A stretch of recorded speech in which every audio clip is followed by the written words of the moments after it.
Good morning and welcome back to the start of the second week of the summer term. Well done last week on our first full week of remote teaching.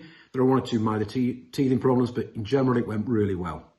It is now crucial we keep that momentum going in week 2 before we perhaps do things slightly differently in week 3. So a few bits of news. I'm delighted that the following will be joining me for a virtual Headmasters Commendation lunch tomorrow. And this has been based on their performances and reports in the second half of the Lent term. So big congratulations to, in Year 9, Millie Gunning, Max Gotze, Tom Newman. Year 10, Erica Overend, Sam Gunning and Fei-Yang Wang. Year 12, Jess Nibbs, Nick Blummenwitz and Sarah Rorison.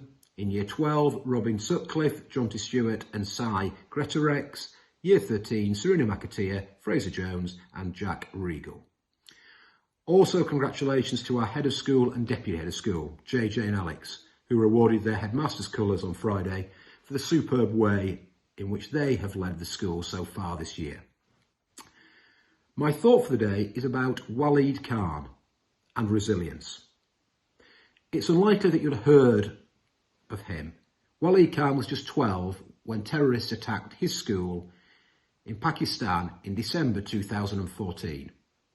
He was shot in the face 6 times and his parents were told he had a 1% chance of survival. He was a victim of the second worst terror attack in Pakistan to date, and the shooters who attacked his school were from the Taliban. The link to his incredible story is on the Daily Briefing, and I recommend that you take a look. So please continue to get involved as you have been with all the activities outside of lessons and the details of which are on the Daily Briefing. We shall say together the grace. The grace of our Lord Jesus Christ, the love of God, and the fellowship of the Holy Spirit be with us all, evermore. Amen. Have a good week.